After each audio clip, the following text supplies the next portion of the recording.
एक भाई, बहुत यंग लड़का है, 28-30 साल की उम्र का होगा। तो एक कार चलाता था। उसको बहुत अच्छी कार आती नहीं थी,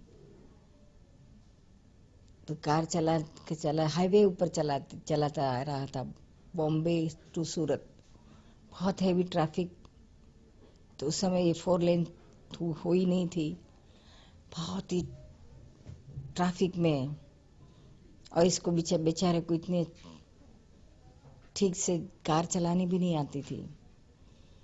और अचानक उसका एक्सीडेंट हो गया, बहुत जोरदार एक्सीडेंट हो गया। कार में से वो निकल कर रास्ते पर गिर गया, सड़क पर। उसको सर पर लगा, बहुत खून बह गया, और वो वहां बेहोशी ही था। उस लोगों ने उसको उठाकर अस्पताल में डाला, लेकिन बहुत देर तक, घंटों तक वो बेहोशी रहा।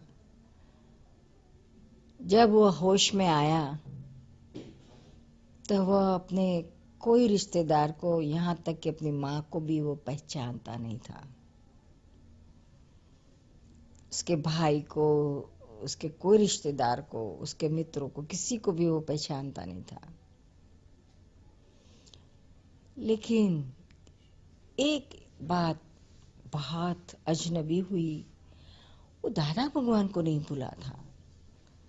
वो अपने मुंह से दादा दादा दादा बोलते रहता था और उनको याद करते रहता था।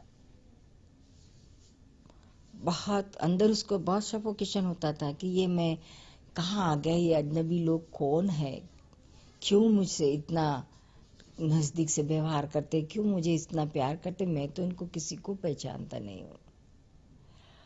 और बस इतना ही मुंह से बोलता था, दादा दादा, और मुझे मेरे गुरु के पास ले जाओ, मुझे मेरे गुरु के पास ले जाओ।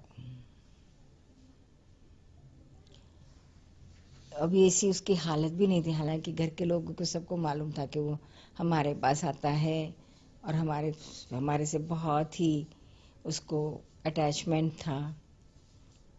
तो उसकी हालत बहुत नाजुक थी, तो कोई उसको किस तरह से ला सकता था। हमको टेलीफोन में बताया कि इसको इस तरह से एक्सीडेंट हो गया है, आप कुछ ब्लेसिंग्स भेजिए। फिर हमने उसके लिए प्रार्थना विधि की, उसके लिए अच्छे के लिए। 8 दिन के बाद अचानक नींद में से उठता है, देखता है तो उसका भाई सामने आता है। तो भाई को देखते ही और उसको कुदरती अंदर से सब याददाश्त वापस आ जाती है, और अपने भाई को पूछता है कि ये मैं कहाँ आ गया, यहाँ क्यों मुझे ले आए, ये अस्पताल में क्यों लाए। फिर सब भाई उसको बताता है, तो सब उसको याद आता है, यह ऑटोमेटिक हो गया। लेकिन देखिए, अंदर सबकॉन्शियस माइंड में, यानी कि अंदर, हम तो इसको सबकॉन्शियस माइंड भी, हम हमारी आध्यात्मिक भाषा में इसको सबकॉन्शियस माइंड नहीं कहते हैं। इसको तो हम कैसे कि उसकी आत्म जागृति, उसकी प्रज्ञा उसकी जागृत ही थी। वो बाहर वो बेहोश था, या उसकी याददाश्त उसकी चली गई थी, लेकिन उसकी प्रज्ञा वह नहीं भूली थी। वह दादा भगवान को नहीं भूली थी, हमको नहीं भूली थी। उस आधार से ही बाकी की सारी चीजें, सारी याददाश्त वापस खींच लाई।